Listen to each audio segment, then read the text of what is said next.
Okay, thank you very much for attending today's High Noon Club. Let's start out with our guest speaker and our friend and literally one of the very first guys that ever sat at a High Noon Club meeting, Pastor Steve Kern. He's going to talk about Christian Constitution. After he gets done with that, we're going to have a Q&A time, and thank you very much for doing this, Steve. Thank you.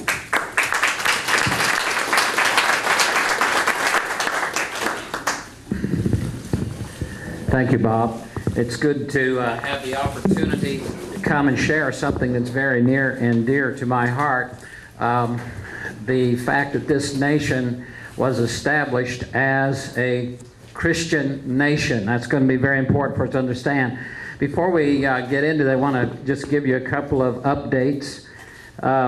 One of the things that I wanted to share with you is my campaign is going well. This is my campaign shirt that I wear going door to door. I wanted to make sure that people understood that I wasn't a tax collector or a bill collector or something, so I have my name there. And so far, since the 1st of June, since we kicked this thing off, I've knocked on 1,300 doors in District 40, and also I've raised $15,000 and only had to spend $2 so far. So anyway, the campaign is moving forward. Speaking of that, the campaign, I have my push card here that I leave on the door, leave with the folks whether they answer the door or not. You know, it's amazing to me. A lot of folks don't answer the door anymore.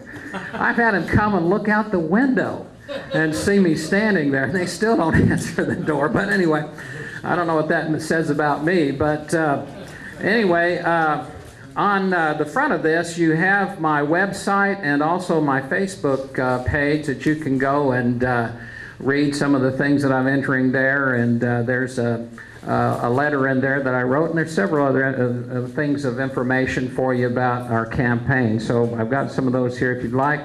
And then, too, if you'd like to support the campaign, I've got some contribution cards here as well. Now, I put this, the Christian Constitution, together a couple of years ago after having been in a debate with a representative who is actually a Baptist preacher who represented Americans United for the Separation of Church and State. And the debate was basically, the question was, is the Constitution a Christian document or not? And of course, I was on the affirmative side. He was on the negative side, suggesting that no, the Constitution is not a Christian document. So after going through all of the resources that I read and looking into this, I decided I'd put together a PowerPoint presentation to help people understand really who is this nation and what is our Constitution really all about. So I want to ask you a question. How many of y'all have actually read the Constitution? Raise your hand. All right, great. Well, I have my Constitution with me here. It's actually, that's my checkbook in one pocket. Oh, here it is right here. Yeah, the Constitution. I try to read it at least a couple of times each year, and since I've been running for this Senate seat, I've read it even a couple of more times. But another thing that I'm reading now is, how many of y'all have ever read the Oklahoma Constitution? Wow. You know, I'm in the process of reading it right now. It's 180 some odd pages. This whole little booklet is just 48 pages and pretty easy to read. The Oklahoma Constitution is 180 pages. I'm on page 67 and trying to make progress in the Constitution. But it's very interesting because there's a lot of parallels within the Oklahoma Constitution and the Christian Constitution, or our national Constitution. The preamble is a lot of it is stated pretty much basically the same. So it's important for us to know what is the law or the compact that was established by the founders of our nation, of our government, that is a contract between us and our government. And that's exactly what the Constitution is. It's a contract between the people and the government, and it's the people telling the government what the people expect of the government.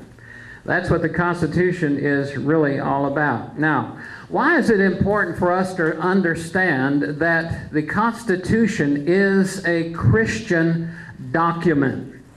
Well, I think one of the things that happened in this session, just this last session, kind of gives us an understanding as to why we need to understand that it was a Christian document. If you'll remember, my wife, Sally Kern, state representative, she had a bill, the ALAC bill, American Laws for American Courts, that she presented and was passed in the House and the Senate and passed by the governor. But why is it important for us to have American laws for American courts? We need to understand that the United States was founded on a basic worldview. The Constitution itself is an expression of that worldview.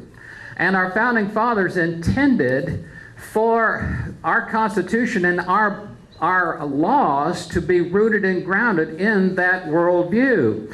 When you have other people coming here from other nations that have different worldviews, such as Muslims, then you are going to have them coming here and over time wanting to try to implement within our nation things that would be contrary to our worldview and the things that we were established on. Example, Sharia law and the idea of a man being able to have 4 wives and as many kids as they want. Well, that's a part of Sharia law. Well, in America, it wouldn't fit here. Why? Because it is contrary to the basic worldview that our Constitution was actually established to uphold. And so, one of the things that we need to understand is that when this nation was established, it was established on the basis of common law. All of our common law was rooted and grounded in one basic worldview, and that worldview is the Judeo-Christian worldview. All the common law originally in our nation, and actually even in England before they came here, was rooted and grounded in the biblical worldview, biblical understanding of those things that were right and wrong, those things rooted and grounded in a Judeo-Christian ethic. So, I want us to have that understanding as we get into this explanation as to how we know that our Constitution is a Christian Constitution based on the Judeo-Christian worldview. So, let's move forward. First of all, we need to see, can you all see over here? Do I need to go over on the other side? All right. We are a Christian nation. Our president several years ago tried to say that we're not a Christian nation. We have Christians, we have Muslims, we have atheists, we have Hindus, we have Jews, we have all different kinds of people in our nation. Little does that just shows that the man doesn't understand what our history is. Our nation, being a Christian nation, is not determined by the makeup of our constituency, of the citizenry. Our nation and our government is based on the worldview that it was established on, and that it was established as. Our nation is a Christian nation because it has been defined by its courts and by its laws to be a Christian nation because it was founded on Judeo-Christian values. And our Supreme Court agreed with that in February 29th, 1892 in Church of the Holy Trinity, United States. These and many other matters which might be noticed at a volume of unofficial declarations to the mass of organic utterances that this is a Christian nation. We find everywhere a clear recognition of the same. And they had investigated this for several years before they finally came to this understanding. One of the things that supported their conclusion was the Pennsylvania Supreme Court in 1824, up to Graff versus the Commonwealth. Thus, this wise legislature, the Constitutional Convention, framed this great body of laws for a Christian country and Christian people. So, I want us to go on and see then, why is it that they understood that it was a Christian convention representative of Christian people? Now, here's our situation where we are right now. Proverbs chapter 22, verse 28 says this, "Do not move the ancient boundary which your fathers have set." What we've had seen happen in this country is that we, as Christians, have allowed our ancient boundaries to be moved. And I'm going to explain that to you when we get to the end of the presentation. But we need to make sure that we continue to claim those or reclaim those boundaries. Now, we'll go on. The Constitution is a Christian document produced by Christians to preserve a Christian social order already established in the Christian colonies for 176 years. Jamestown came in 1609. It had a charter from the king. And in that charter, it said that one of the reasons why they were establishing Jamestown was to spread the gospel on this continent with the Indians. And then when we go to 1620, when the Pilgrims came to Massachusetts and they established the Mayflower Compact, in their compact, one of the things they stated in there was that they had come to establish a Christian colony with the idea of spreading the gospel. So we see that was the establishment of a process that continued for 176 years that culminated in the putting together of the Constitution. Now, the Constitution Convention delegates. The attendees were elected by a populace that was 98% Christian in the 13 new states. And so the people in We the People were Christians with a Christian worldview. Of the 55 delegates, 52 were Christians and 3 were possible deists. In other words, they still believed in God, they weren't atheists, and they still had a Judeo-Christian worldview, actually, or biblical worldview. Of that 55 delegates, there were 28 that were Episcopalians, or you could say Anglicans, 8 Presbyterians, 2 Lutherans, and 7 Congregationalists. Now, let me say something about that, too. You've got to remember that these different churches back then were evangelical Christian organizations. They weren't liberal like many of them are today. So keep that in mind. 2 Lutherans, 7 Congregationalists, 2 Dutch Reformed, 2 Methodists, 2 Roman Catholics, and 3 possible deists. And we know that at least one of those deists was Benjamin Franklin, and Benjamin Franklin was the oldest delegate, and he also was considered to be a deist, but yet he was the one that called for prayer during the delegation, or during the time of the convention, saying we need to pray to this God that really doesn't care about what's going on here. So you have to wonder about whether these people were really deists or not. Anyway, so we see here that the whole makeup of the Constitutional Convention was rooted and grounded in the Christian worldview, Judeo-Christian biblical worldview. All right.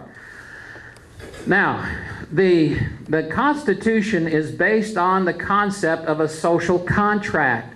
A social contract, the concept of social contract is a evangelical Christian kind of a contract that was promoted by the reformers of the Reformation like John Calvin.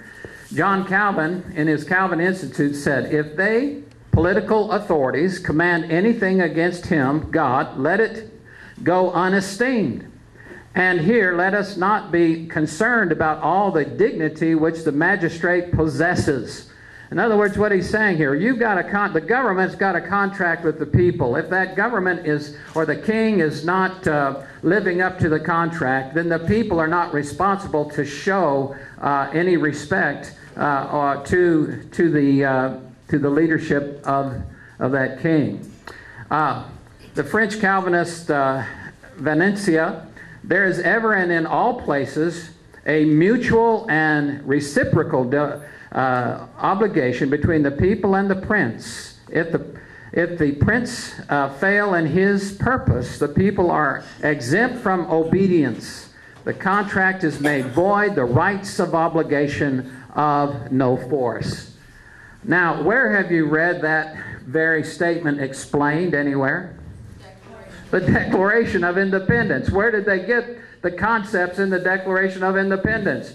They got it from guys like John Calvin and Samuel Rutherford and John Locke and a lot of these other guys, like Samuel Rutherford here, who said, the law is king. This we learn. The end or the purpose of having kings or any other governors is for the enjoying of justice. For there is a contract and a bargain made between the king and his people, and your oath is taken, and certainly, sir, the bond is reciprocal. Goes both ways. Sir, if this bond be broken, farewell sovereignty. And that's what they were saying there on the Lexington Green when they said, we have one king, and that king is Jesus, because this king has done away with his sovereignty because of the way that he's been abusing his power. So, the social contract is a Christian concept born in the Reformation and developed by the Puritans in England and of America. The Constitution is a social contract that begins with "we the people" and defines the limits of power granted to the new government by the people. All right, so one of the big arguments that they use, well, can't be a Christian document because God is never mentioned. Well, there's reasons why God was never mentioned, and here's some of them. God is not mentioned because God was a given in the minds of the delegates. Did we not say that basically these people were all a bunch of Christians, had a Christian worldview?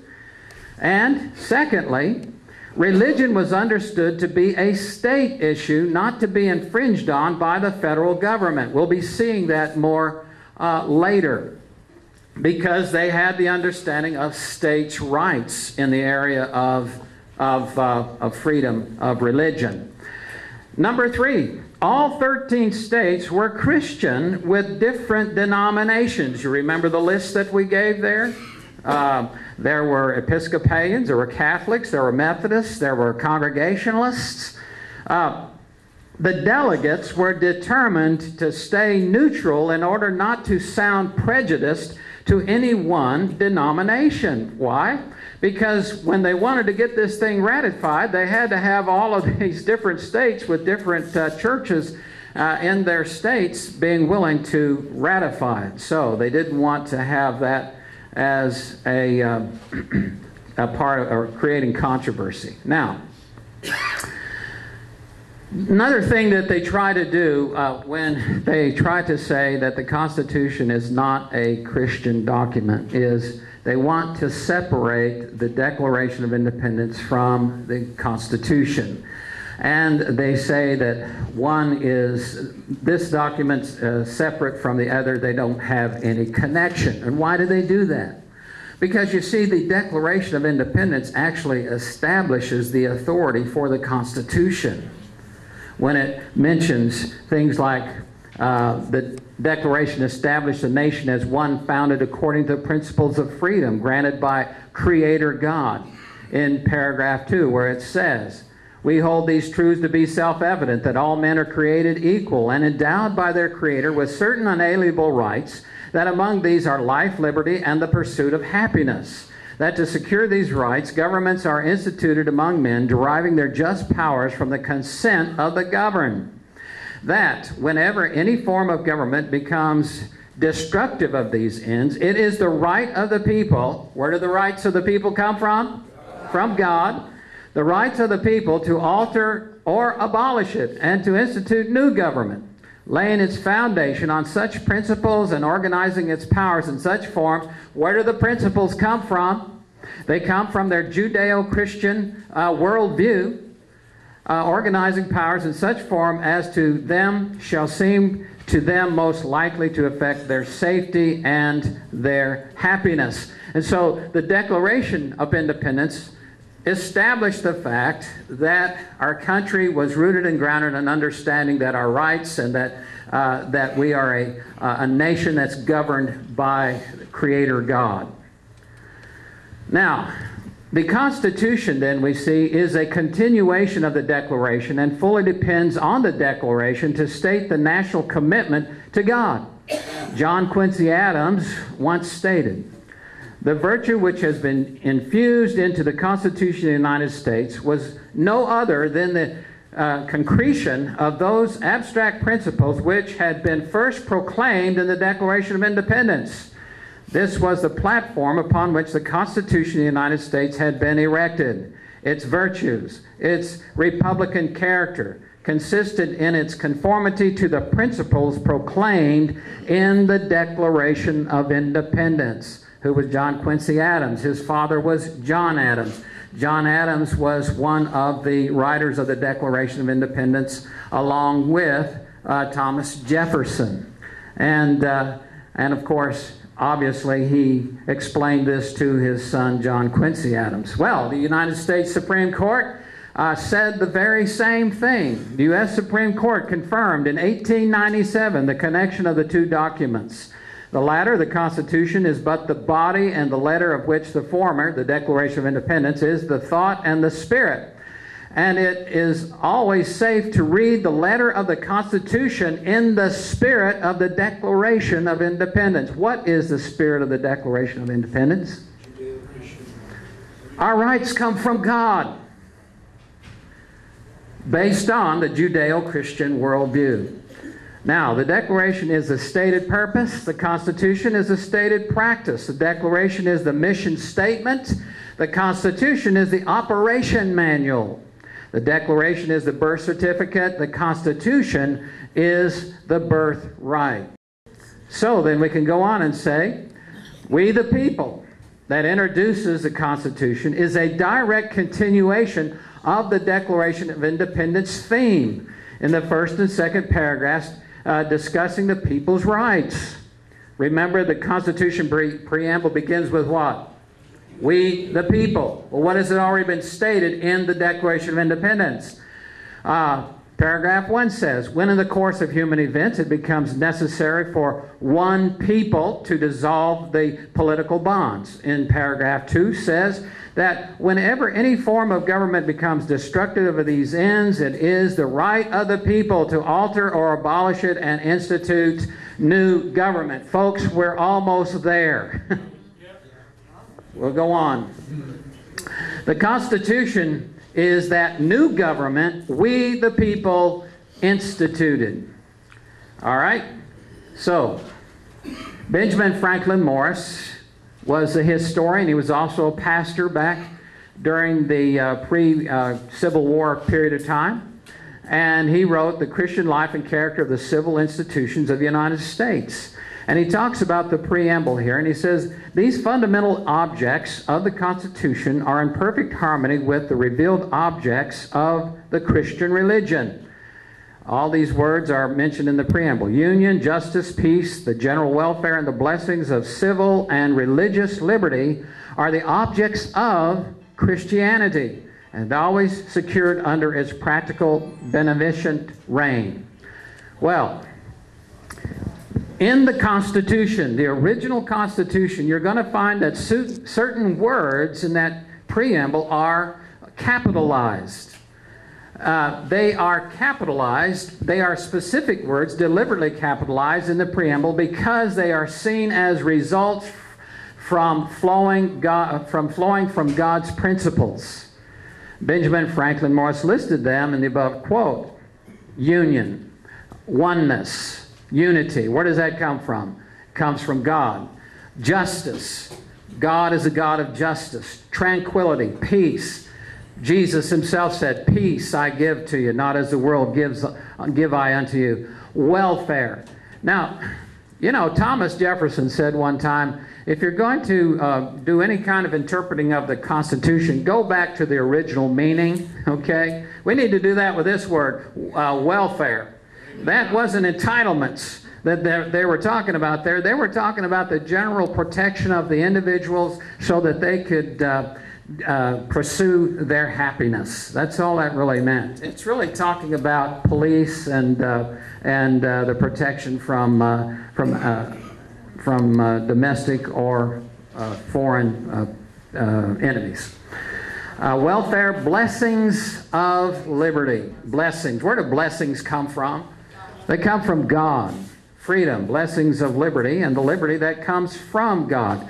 Why did they understand that we have freedom? Where does that come from, the concept of freedom? It comes from Genesis chapter 2, where God gave man choice. You can't have choice. You can't have freedom without choice. And so our founding fathers understood that the fact that God gave us choice.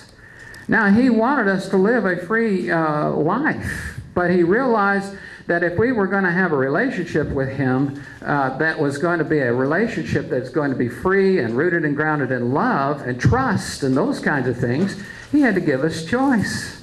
But also, when he gave us choice, what did he give with that choice? Responsibility and consequence. If you eat of this tree, and the day that you eat of it, you shall surely die. So you're free to make choices, but you're still going to be responsible for your choices. Why? Because you were created to be free moral agents. In order to be a free moral agent, you have to be free to choose. But if you are a free moral agent, then you are also responsible for the choices that you make. Now, the problem that we got here today is we got a lot of people that want freedom, but they don't want to be responsible for their choices when the choices they make have bad consequences. We'll go on. All right. One of the major themes of the Bible is the depravity of man. When I was working on my bachelor's degree is in psychology and sociology. And I got that degree because I didn't have to pass mathematics and statistics. But anyway, one of the things, common themes in modern psychology and sociology is the idea that man is basically good, which is totally and completely the opposite of the Bible's understanding that man is fallen, he is depraved. And so our founding fathers had the understanding of this depravity. And they agreed with Lord Acton, who is the one who said, all power tends to corrupt, and absolute power corrupts absolutely. Now, we have absolutely seen that recently, haven't we?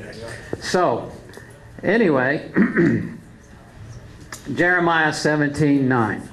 The heart is more deceitful than all else and is desperately sick. Who can know it? Because of man's fallen nature, the founders understood the need for checks and balances in government. And so they came up with this idea from the Bible, Isaiah 33:22. For the Lord is our judge, the Lord is our lawgiver, the Lord is our king, he will save us. And so, understanding these three different parts of government and governing, our founding fathers established the three branches of government: legislative, executive, and judicial. And so their understanding was separate and limited powers, with each branch having oversight of the other. I always get frustrated when I come to this because I keep asking myself, where is the oversight of the Congress over this president? Where is the oversight of the Congress over the Supreme Court. Preach it, brother. Yeah. They have the power, to call to impeach these people, for crying out loud, when they violate the Constitution. But they don't realize that the Constitution they're violating is being violated because it's going against the very foundations that it was established on. A Judeo-Christian worldview. Now, so, separate and limited powers with each branch having oversight of the other. So, one of the men that they studied that gave this concept was a Frenchman named Montesquieu. He was a Catholic. He was a devout Catholic, and he was strongly committed to the Bible. But and let me say this. When you read the Constitution Convention papers and the sources, and you read the different things that were written that was going on at the time, the minutes that were taken, those kinds of things, you'll find that the sources that are quoted, out of those sources, the Bible itself is quoted 34% of the time. Montesquieu was second. Montesquieu was quoted 9% of the time. And then Blackstone, William Blackstone from England, who had the laws on commentary that's rooted and grounded in the Bible, biblical worldview, was quoted something like 5%, and I think John Locke was 2%, something like that. Anyway, but you have to understand something.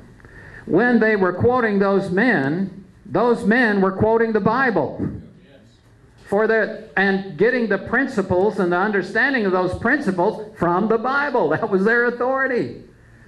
And so Montesquieu, with Isaiah 33 in mind, said, "Nor is there liberty of the power of judging is not separated from legislative power and from executive power. If it, the power of judging, were joined to legislative power, the power over life and liberty of the citizens would be arbitrary, for the judge would be the legislator." Wait a minute, I think we're beginning to see that today. Legislating from the bench. If it were joined to the executive power, the judge could have the force of an oppressor. Well, you got a president, but if he can get his people in the courts to do what he wants to do, then all of a sudden, what have you ended up with? You're still ending up with oppression. Let's see. All would be lost if the same body of principal men exercised these three powers. Even though they were principal, having those three powers together. What did we say about power? Absolute power corrupts absolutely. So we see this principle. Now, another thing that we see that's a principle from the Bible, elected representative by the people in Scripture. Acts 6. "But select from among you, brethren, 7 men of good reputation, full of spirit and of wisdom, whom we may put in charge of this task. 2 Samuel chapter 2, verse 4. "Then the men of Judah came, and they anointed David king over the house of Judah." And so he became king. Wait a minute. Think about that. David was anointed by Samuel to be king long before Saul was removed. But we see here that David was not affirmed as king of the people until the people themselves finally chose him to be king. So they were then in agreement with God on the basis of God's choice, but it still required the people's vote. Why? Because he was going to be representing the people as their king. Now, I must have done something here. I'm going the wrong way. All right. 2 Samuel 13, 17 through 18. "Now Abner and constitution with the elders of Israel, saying," remember who Abner was? Abner was Saul's general. And so Abner became convinced that to join the nation together and unify the nation, David needed to be king. So he said this, in times past you were seeking for David to be king over you. Now then, do it. So he's telling those that were the followers of Saul to go ahead and what? Elect David as their king. So we see that even though David was God's choice, the people still had a say in David becoming king. Legislators elected by the people, Article 1, Section 2, the House of Representatives shall be composed of members chosen every second year by the people of the several states. Section 3, senators were originally chosen by the legislature of each state, but Amendment 17 says the Senate of the United States shall be composed of 2 senators from each state, elected by the people thereof for 6 years. The president is to be elected by the people as well. Article 2, Section 1. The executive power shall be used in a president of the United States of America. Vested. He shall hold his office during the term of 4 years, and together with the vice president chosen for the same term, be elected as follows. And goes on and shows the electoral process. Now, another thing it says about this, that the president was to be a natural-born citizen. Deuteronomy 17:15. One from among your countrymen you shall set as king over yourselves. What is that saying? That is saying there that you have to have a king over the people who has the same worldview that people have. They need to be, if he's going to be able to rule them according to the way that they deserve to be ruled, then he needs to be one of them who's come from them and has the same worldview. Now, we go on and we see that he also must be 35 years of age. 1 Timothy 3:6. Not a novice. Well, to me, 35 years of age, I turned 67 yesterday, that's young. You know what I mean?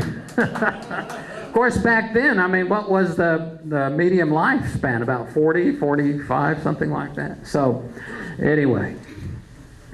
Here's another thing that, example of how we know that this is rooted and grounded in a Christian worldview. Sundays exempted. Article 1, Section 7, if any bill shall not be returned by the President within 10 days, Sundays exempted, that's included in the Constitution. Friday is a Muslim holy day of worship, Saturday is the Jewish holy day of worship, and Sunday is the Christian holy day of worship. And those that were putting together the Constitution were all what? Christians. And so they all believed that you were supposed to rest on the Sabbath day, and so they included that in their Constitution. Now this is very important. Oaths are affirmation, rewards of punishments in a final judgment. One of the things that's required is oaths or affirmation. Why is that important? Well, it's important because you want to have people that you're electing who are not only going to be responsible to you, but they're going to be responsible to God for the decisions that they make on your behalf. And so you want people who are going to be making decisions based on the fact that they're going to have to give an account for that. So they're going to think twice before they do something that goes against God's laws. So it says here, and in order to give an oath, what do you have to believe in? You got to believe in God. Well, Article 6, the senators and representatives before mentioned and the members of the several state legislators and all executive and judicial officers, both the United States and of the several states, shall be bound by oath or affirmation to support this Constitution. Daniel Webster then said, what is an oath?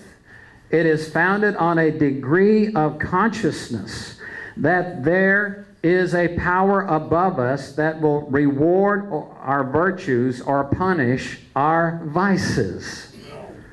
So it's good to have people elected to office that have this understanding.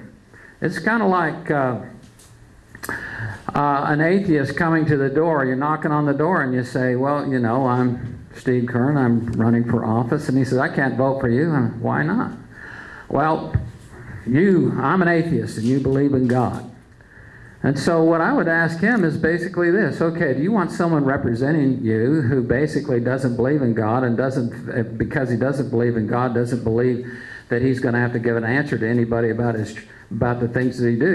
Is that somebody you want to put in office, or do you want to put somebody in office that even if you don't believe in God yourself, if he believes in God, you know that he's going to tell you the truth because he believes he's got to give an answer to God for that? So, who are you going to trust? That's a good question. So, affirmation is a total Christian concept. Oath and affirmation. This affirmation thing is not about somebody that doesn't believe in God. Oh, I'm going to affirm that I'll, on the basis of my own, on my own honesty. No, that's not what this is about. The affirmation is a total Christian concept. Matthew 5:34, but I say to you, make no oath at all. Matthew 5:37, but let your statement be yes, yes, or no, no. To some Christians, giving an oath violated their conscience, so they were allowed to give a statement of affirmation of responsibility to God and the people they were to serve to uphold the Constitution. Well, it says to me that somebody that wants to give an affirmation rather than an oath really is someone that seems to have a stronger conscience about the relationship to God, even than the person that does the oath. And so we see this concept of affirmation is totally and completely New Testament. Trial by jury. Article 3, Section 2, the trial of all crimes except in cases of impeachment shall be by jury, and such trial shall be held in state where the state crime shall be committed. And if they are found not guilty, then they should be released and seen as not guilty, and not continuing to try to get this guy on the basis of some other kind of a thing because you believe that he's a racist or something. Deuteronomy 17:6-7. On the evidence of 2 witnesses or 3 witnesses, he who is to die shall be put to death. He shall not be put to death on the evidence of 1 witness. The hand of the witnesses shall be first against him to put him to death, and afterward the hand of all the people. Corruption of blood. Have you ever heard that before? Comes from the Bible, Article 3, Section 2. The Congress shall have power to declare the punishment of treason, but no attainder of treason shall work corruption of blood. What does that mean? Deuteronomy 24:16. Fathers shall not be put to death for their sons, nor shall sons be put to death for their fathers. Everyone shall be put to death for his own sins. Listen, when you stand before Jesus, when the final judgment comes, it's just going to be you and him.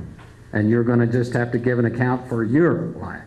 You're not going to be able to use your parents as an excuse or somebody else there. You're going to be responsible for the choices that you made. That's what this is really all about. A republic government. America, the republic. Article 4, Section 4. The United States shall guarantee to every state in this union a Republican form of government. Why a Republican form of government? What was the understanding of our founding fathers? James Madison, who's considered to be the father of the Constitution. We may define a republic to be a government which derives all its powers directly or indirectly from the great body of people and is administered by persons holding their offices during pleasure for a limited period.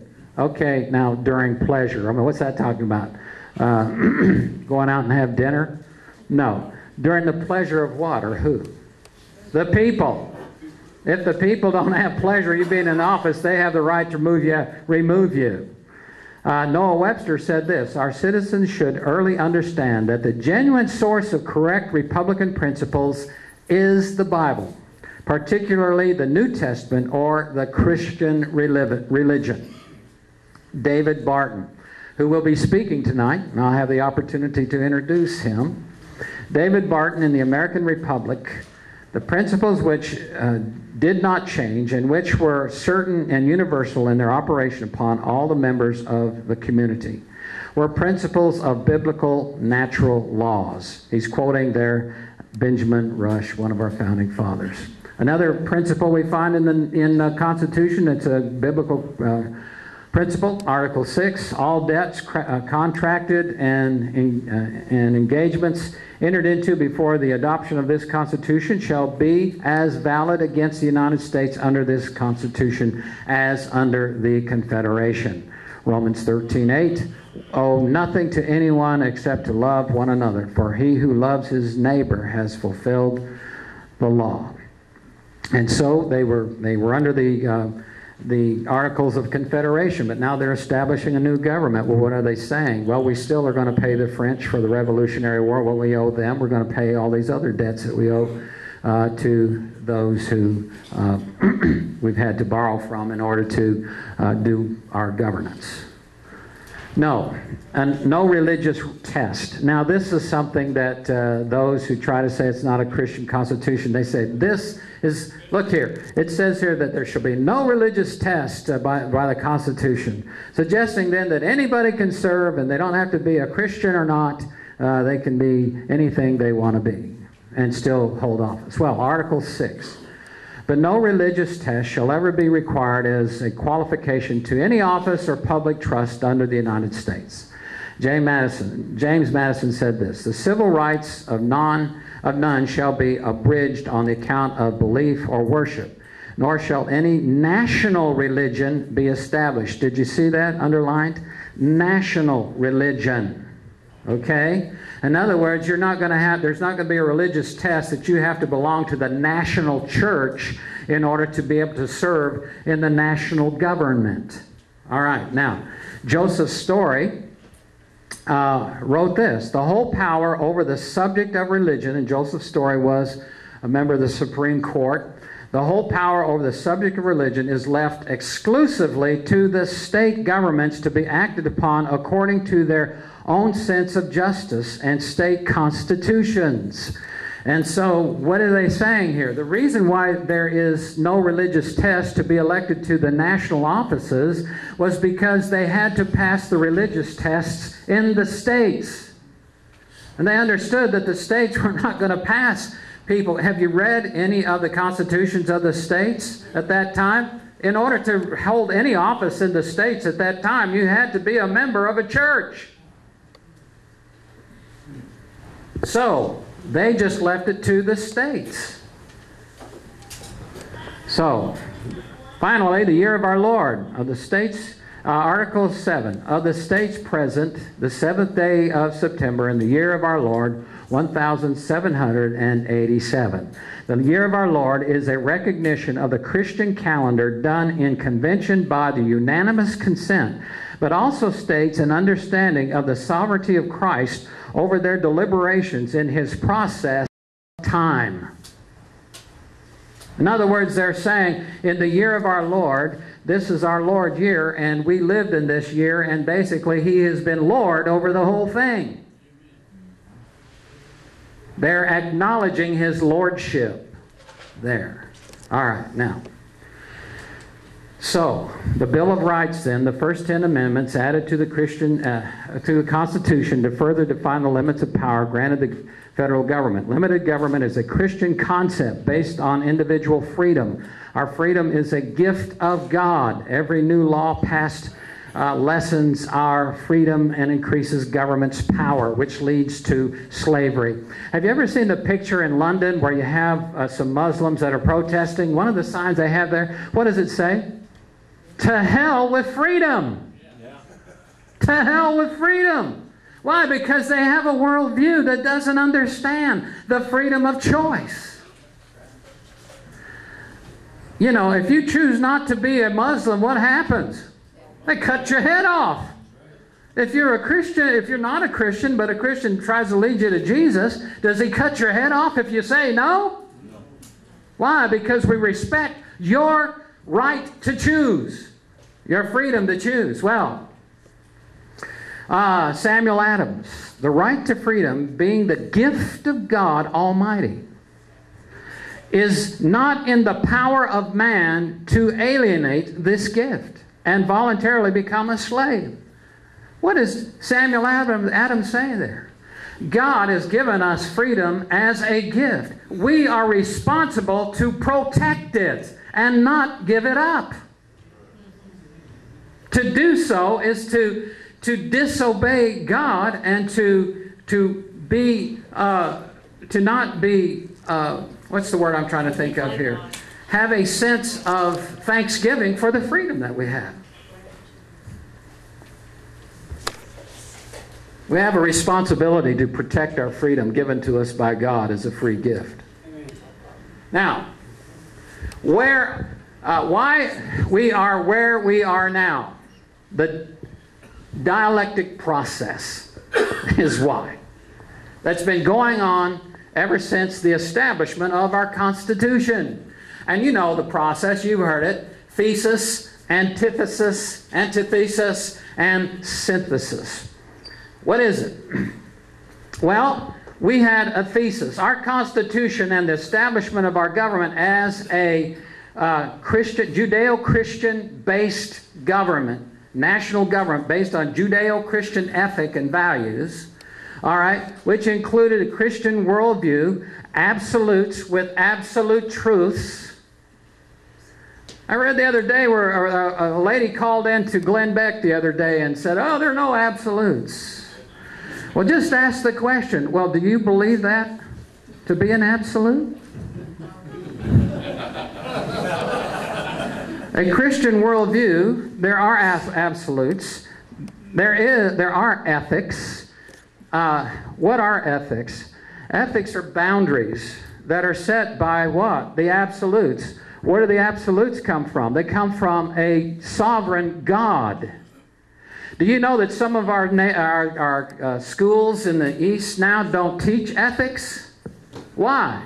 Because they believe in relativism. And if you believe in relativism, then where does the power for or authority for ethics come from? It comes from your ethic becomes whoever who has the power and who's in control at the time.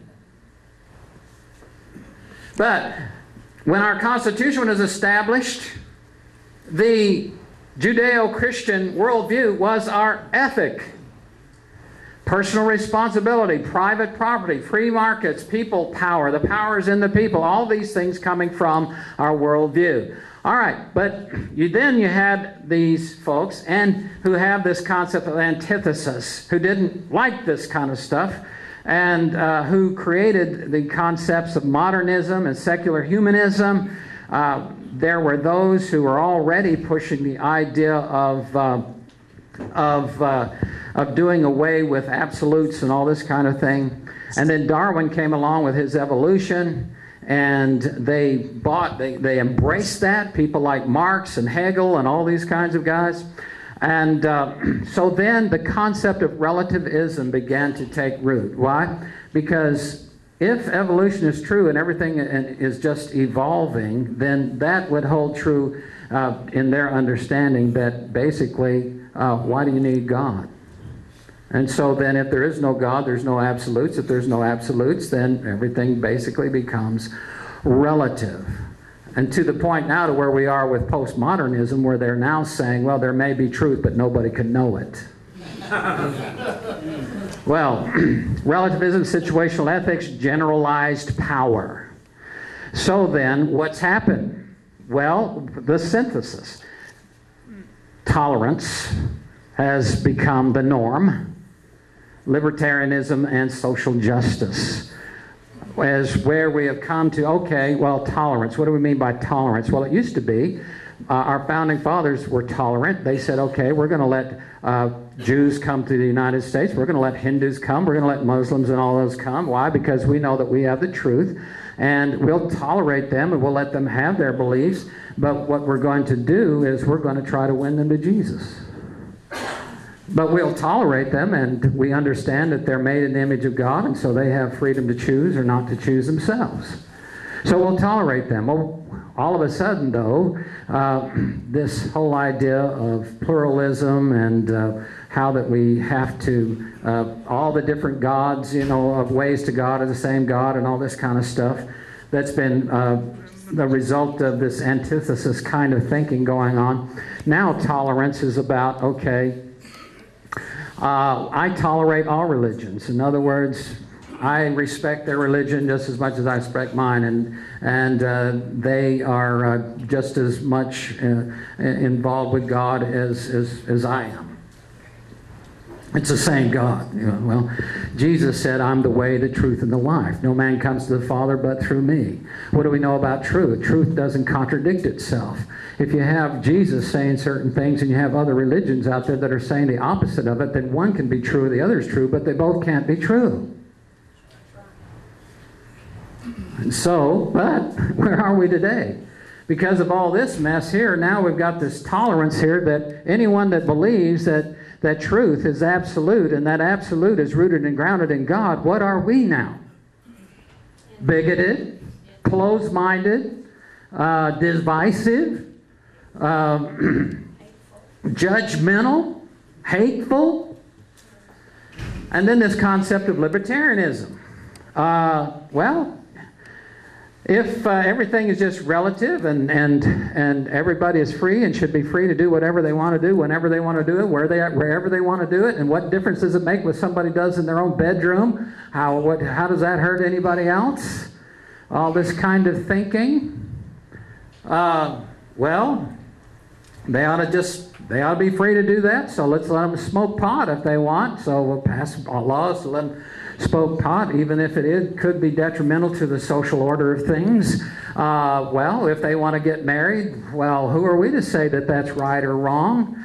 And so we don't really have any kind of absolute to tell us that it is or isn't. So, all right, let them do what they want to do. And then social justice basically then is that the government then is whoever's in power, and then the government uses social justice to keep people under their control in order to maintain their power. So that's the process that we've been in. But what's the answer?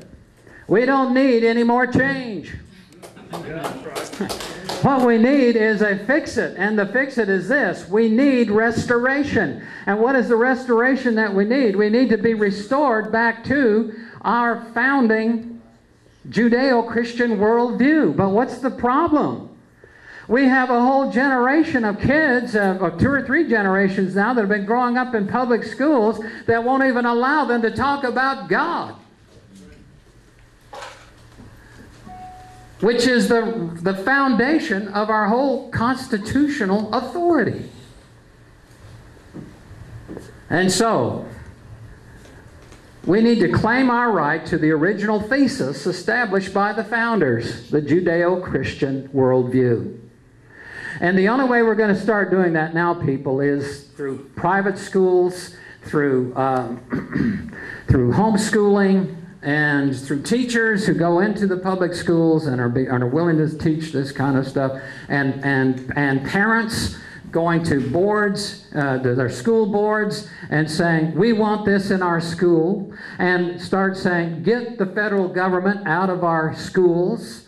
Let us have local control, and we will teach in our schools what we want to have taught in our schools, because we're the ones that pay the taxes. So, we need to claim our right to the original thesis established by the founders, the Judeo-Christian world view. Thank you very much.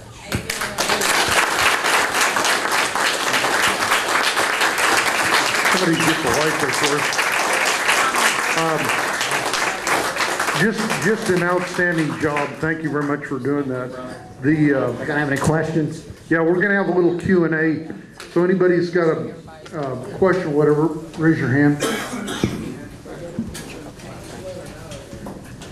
Just a point that from your lecture I'd like for you to comment on. When the Declaration says that they were dissolving the political bonds, we know that they labored over every word in that Declaration. They spent hours and hours fussing about this word, that comma, that period, all of that. They could have just as easily have said, we are dissolving the political and religious bonds. But they didn't. The Church of England was the established church of England. I mean, Anglican Church was the Church of England, okay? So in a very much realistic sense, even though it was corrupt, England too was a Christian nation. And all of these founders were British citizens before they declared their independence. So it would be kind of crazy to all of a sudden say, well, they've cast off their religious affiliation. They didn't. They could have easily have said, we'll dissolve both the political and the religious bonds, but they didn't, just the political bonds. So absolutely they were Christian. Francis Schaeffer actually uses the word, the one that I prefer.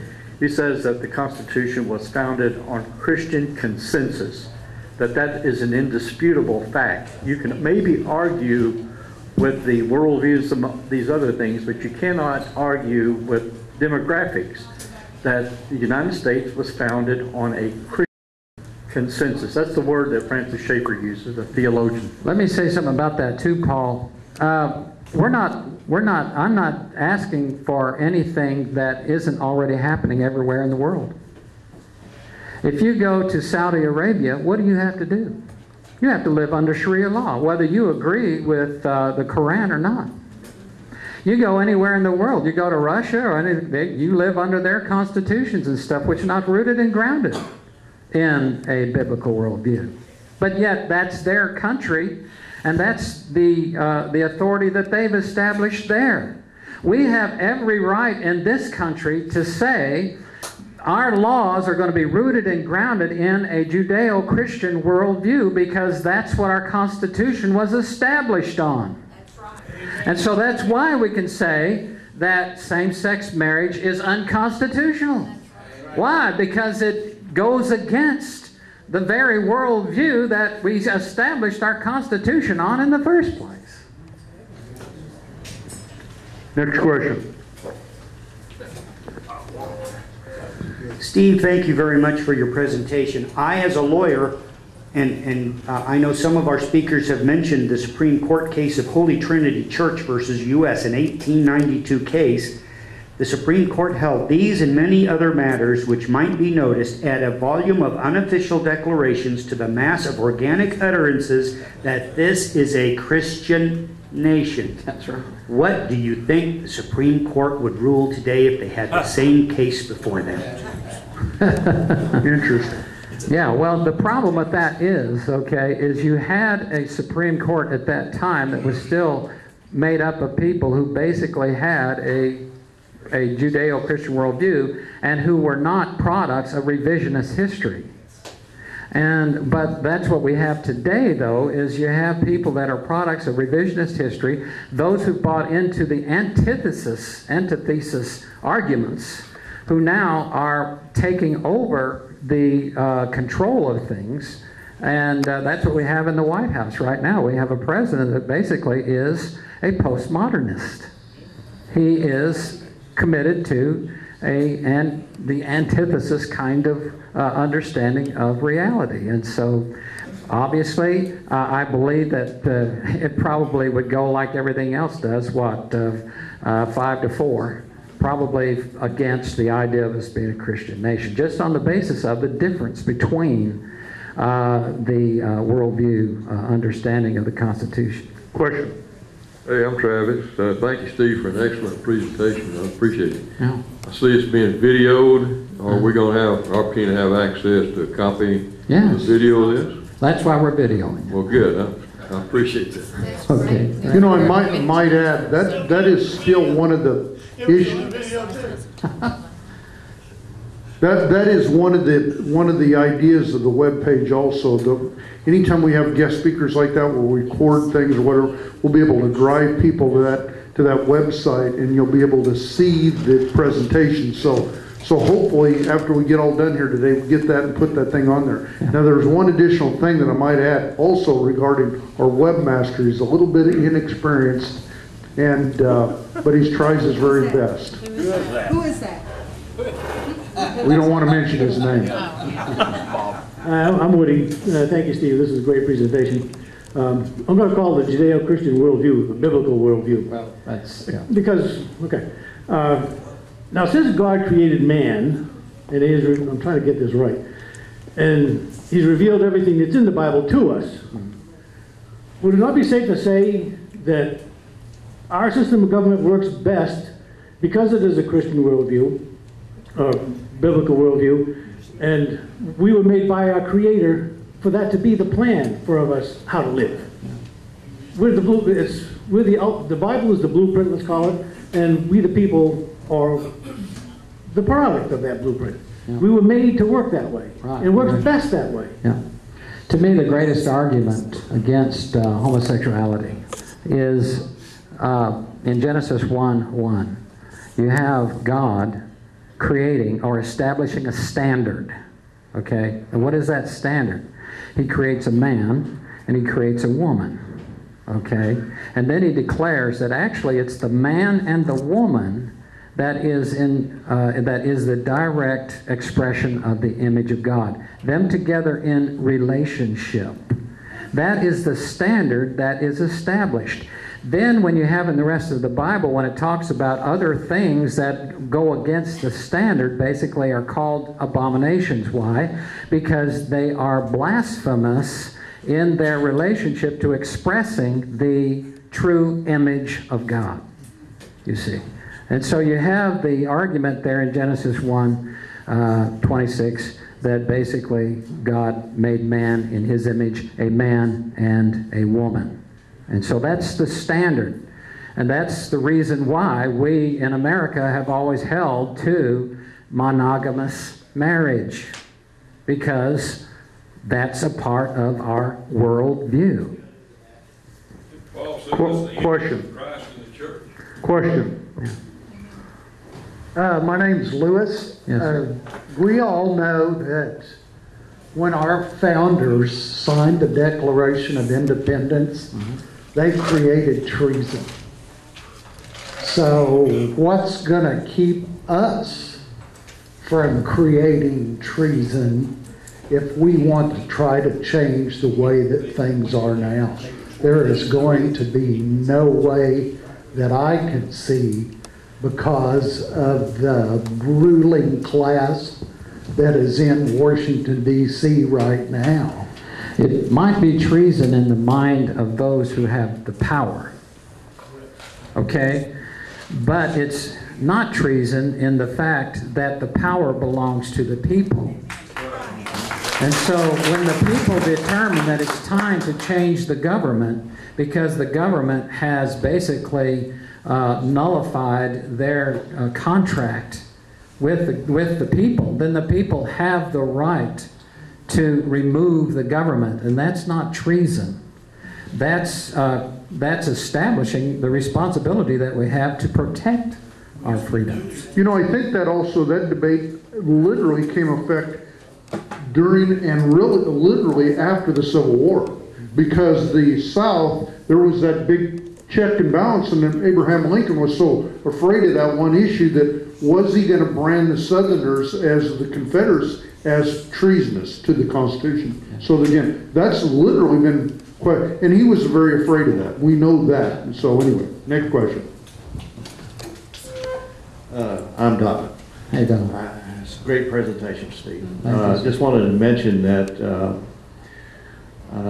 Congress itself commissioned a study, I think it was in maybe 1890 or so, about whether this was a Christian nation or not. And I think that study's mentioned in the book, The 5,000-Year Leap, if you have a copy of that. But the remarks from that study would be useful as an insert into your presentation. Yeah. I would also like to comment on the gentleman's remark back there about treason. Thomas Jefferson himself said that defense of the Constitution is not rebellion or insurrection. So if whatever you're doing is in defense of the Constitution, you have a valid right to do it. The problem that we get into today is you have the two concepts, and you know this, the those of us that are committed to original intent. And then you have the others that are in our courts and things, so many claiming it to be, because of the concept of evolution, they are claiming it to be a living document. And so you get into all of these kinds of things when you can say original intent, this is exactly what they mean, and you can prove it by going through and reading what they said, because they told us exactly what they meant. But now you have the other side that basically says, well, it doesn't matter what it meant then, because now it's a living document and it's evolved to the point now that we're interpreting on the basis of the way that things are now rather than on the original intent. That all got started back in Harvard University with Langdell and then Holmes and the others that started implementing this concept of you don't rule in court on the basis of the Constitution. You rule on the basis of precedent that's been set, and they always use the precedent that's basically been set at that basic time, not going back in history, because of this concept of living document. Living, breathing document, what they do. Okay, next question. Well, I'm Sally, and I don't really have a question, but in reference to what Woody was saying, John Adams said our Constitution was made only for moral and religious people. It is wholly inadequate to the governance of any other. So yes, our Constitution was designed. I mean, it's not an inspired document like the Bible is, but I believe God was a part of fashioning this document. It's the longest surviving Constitution in the world, and that's because it's founded upon truisms and everlasting principles. Absolutes. Hey, Steve Kern, thank you very much for doing Let me today. say one thing real quick. Listen, when you're considering voting or supporting candidates, whether you live in their district or not, what you want to do is you want to support candidates that have the same worldview that you have. Whether you are, because even though they may not be in your district, when they go to the Capitol to represent their district, actually they're going to be representing you, because every decision they make will have an effect on you. And you want people in there that you know have the right worldview. And so I'm saying that to say I may not be, or you may not be in my district, but that doesn't mean I don't need your help. Okay.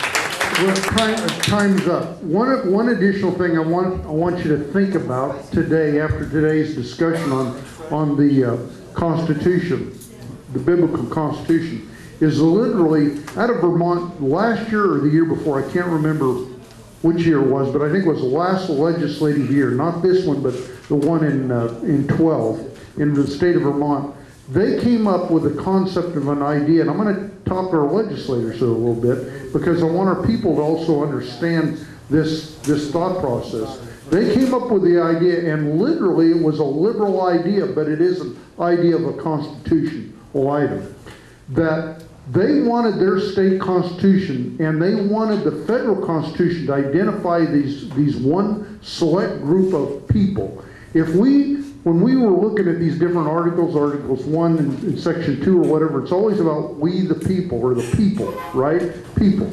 Not the corporation, not the super PACs, not the little PACs, the people. And what they did, they came up with the idea, which we had in Oklahoma too, the same idea, and it failed miserably at the House of Representatives. Miserably, okay, with the leadership, miserably, the idea of a personhood bill. A right of a citizen, the unborn citizen. Okay, it failed miserably. So when our leadership talks about wanting to believe in the Constitution of the United States, Constitution of Oklahoma, they're deceiving the people. Okay, and it's always the people. So anyway, here was a concept of idea that no money could come from anybody except the person. The personhood of the state, or of Vermont. So again, what I would like to do, I would like to get one of our legislators this year to start working with that idea with the Oklahoma Constitution. Give the identity to have a person. You've got to be a person to be able to donate money to campaigns. You've got to be a person, not a super PAC, not a corporation. okay? Not a state chamber of commerce funding candidates, okay? Let's get some teeth to that idea, that idea, okay? Let's think about that. We're gonna have some more discussion about that later on. Thanks everybody for coming again. Thank you, Steve Kern, great presentation. Next week, Eunice Corey is gonna talk about Obamacare at High Noon Club. Thanks everybody. We don't agree, Bob. You don't, we do.